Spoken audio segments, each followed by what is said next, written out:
జీవన వికాసానికి శ్రీ రామకృష్ణ ప్రభ యూట్యూబ్ ఛానల్ను చూడండి, సబ్స్క్రైబ్ చేసుకోండి. ఆబాల గోపాలాన్ని అలరించే శ్రీ రామకృష్ణ ప్రభ మాసపత్రికను చదవండి, చదివించండి. శ్రీ రామకృష్ణ ప్రభ యూట్యూబ్ ఛానల్ వీక్షకులందరికీ నమస్సులు.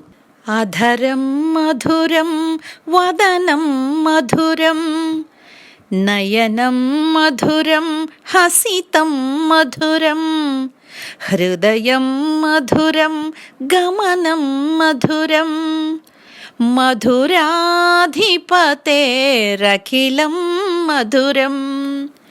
మాధుర్య సౌందర్య రసాధిదేవత అయిన శ్రీకృష్ణ భగవానుడు ఈ శ్రావణ మాసం బహుళపక్షం అష్టమి తిథి రోజున దివ్య శిశువుగా అవతరించబోతున్నాడు. కంసుని చెరసాలలో ఉన్న దేవకీ వసుదేవులు ఆ మహాద్భుతమైనటువంటి ఆ ముగ్ధ మనోహర రూపం కలిగిన శిశువు కోసం నిరీక్షిస్తూ ఉన్నారు. అప్పుడు బ్రహ్మ, ఇంద్రుడు, రుద్రుడు, నారద మహర్షి మొదలైన వారందరూ కూడా సమస్త దేవతా సమూహము ఆ చెరసాలకు వచ్చి గర్భస్థ శిశువుగా ఉన్న ఆ శ్రీమన్నారాయణ పరబ్రహ్మని అద్భుతంగా స్తోత్రం చేసి వెళ్తారు. చాలా దివ్యమైన స్తోత్రం అండి ఇది. ఎంత అద్భుతంగా ఉంటుందో. ఆత్మీయ మిత్రులారా, మనం శ్రీకృష్ణ జన్మ ఆవిర్భావ ఘట్టాన్ని చెప్పుకోబోతున్నాం. పరమాత్మ జన్మించబోతున్నాడని పంచభూతాలు, సమస్త ప్రకృతి పులకించిపోతూ మంగళకరమైన శుభ లక్షణాలను, శకునాలను ప్రదర్శిస్తున్నాయి, ప్రకటిస్తూ ఉన్నాయి. అది ఎలాగో చూద్దాం. స్వచ్ఛంబులై పొంగె జలరాశులు ఏడును, కలఘోషణముల మేఘంబులు ఉరిమే, గ్రహతారకలతోడ గగనంబు రాజిల్లే, దిక్కులు మిక్కిలి తెలివిదాల్చే, కమ్మని చల్లని గాలి మెల్లన వీచే, హోమానలంబు చెన్నుంది వెలిగే, కొలకులు కమలాళి కులములై సిరినొప్పే, ప్రవిమల తోయలై పారె నదులు, వరపుర గ్రామ ఘోషయై వసుధయొప్పే, విహగరవ పుష్ప ఫలముల వెలసి వనము, అలరు సోనలు కురిసిరి అయ్యమరవరులు, దేవదేవుని దేవకీదేవి కనగా, దేవదేవుని దేవకీదేవి కనగా, పాడిరి గంధర్వోత్తములు ఆడిరి రంభాది కాంతలు ఆనందమునన్ కూడిరి సిద్ధులు, భయముల వీడిరి చారణులు మొరసె వేల్పుల భేరుల్.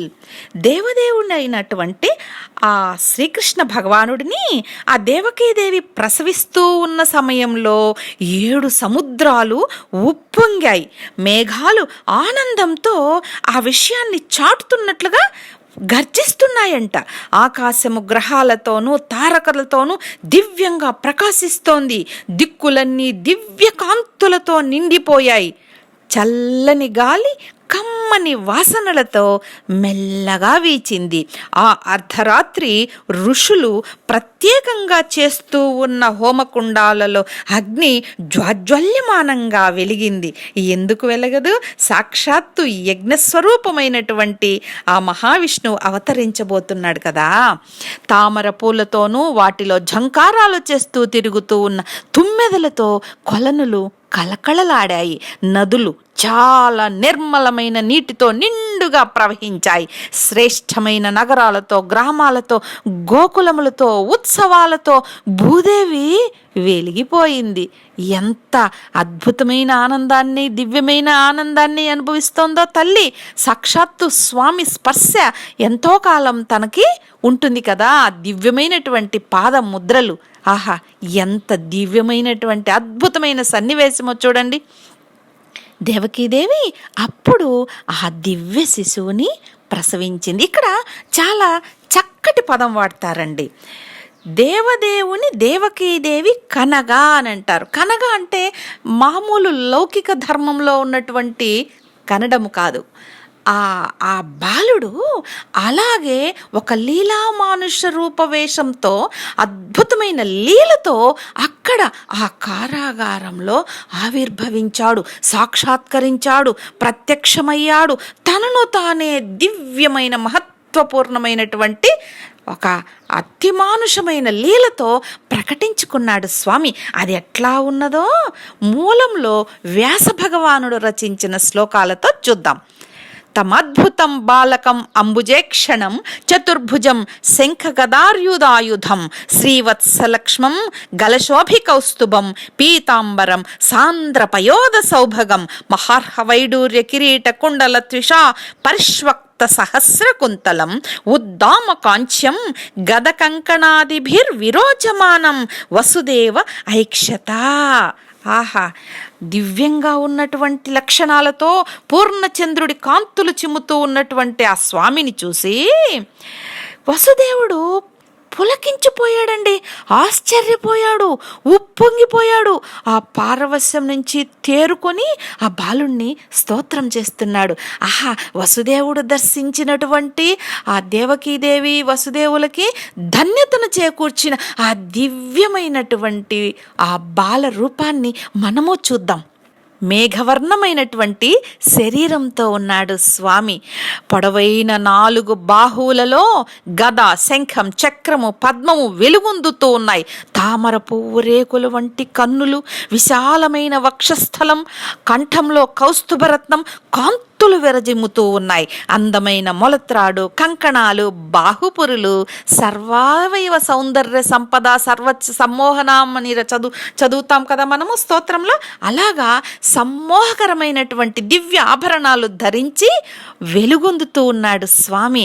అద్భుతమైనటువంటి వైఢూర్యాలు, మణులు పొదిగిన కిరీటము ఆ శిరస్సు మీద అద్భుతమైన కాంతులు విరజిమ్ముతోంది. ఎంత దివ్యమైన స్వరూపమో చూడండి. ఎందుకంటే కృష్ణ భగవానుడి యొక్క ఆవిర్భావ ఘట్టాన్ని మనం స్మరించుకోవడం, ఆ కృష్ణ జనన ఘట్టాన్ని స్మరించుకోవడం వల్ల భగవంతుడంటేనే సత్య ధర్మ స్వరూపుడు కదా, ఆ ధర్మస్వరూపము సత్యస్వరూపాన్ని స్మరించుకోవడం వల్ల పంచభూతాలు కూడా శాంతిస్తాయి, ఒక సుస్థితిని పొందుతాయి. అసలే గొప్ప సంక్షోభంలో మహా విపత్తులో ఉన్న ప్రపంచ మానవ జాతికి కూడా ఒక సుస్థితిని, శాంతిని, ఆరోగ్యకర ఆనందాన్ని పొందాలని ప్రార్థిద్దాం. అయితే ఏ ధర్మ సంరక్షణార్థం శ్రీకృష్ణ జననం జరిగిందో అద్భుతంగా అదే ధర్మ సంరక్షణార్థం గురుదేవులైన భగవాన్ శ్రీ రామకృష్ణ పరమహంసుల వారి జననం కూడా జరిగింది. స్థాపకాయ చ ధర్మస్య సర్వధర్మస్వరూపిణే అని కదా స్వామి వివేకానంద కీర్తిస్తారు. భారతదేశం తన వైభవాన్ని కోల్పోయి బానిసత్వంలో, దారిద్ర్యంలో, దీనాతి దీన పరిస్థితుల్లో అధోగతిలో ఉన్నటువంటి కాలం, ఒకవైపు పాశ్చాత్య భావజాలము, విద్యా విధానము, సనాతన సంస్కృతి సంప్రదాయాల మీద దెబ్బతీస్తున్న కాలంలో సరిగ్గా ఆంగ్ల విద్య ప్రవేశపెట్టబడిన 1836 సంవత్సరంలో గురుదేవులు జన్మించారు. భగవంతుడి ఉనికి మీద భక్తి విశ్వాసాలు సన్నగిల్లిన ప్రజలలో గొప్ప నమ్మకాన్ని, ధైర్యాన్ని, భక్తి మాధుర్యాన్ని, భగవత్ పారవస్యాన్ని ఎంతో గొప్పగా జీవించి చూపారు. తమ జీవితం మొత్తము ఆధ్యాత్మిక సాధనలకి ఒక ప్రయోగ క్షేత్రంగా చేసుకున్నారు.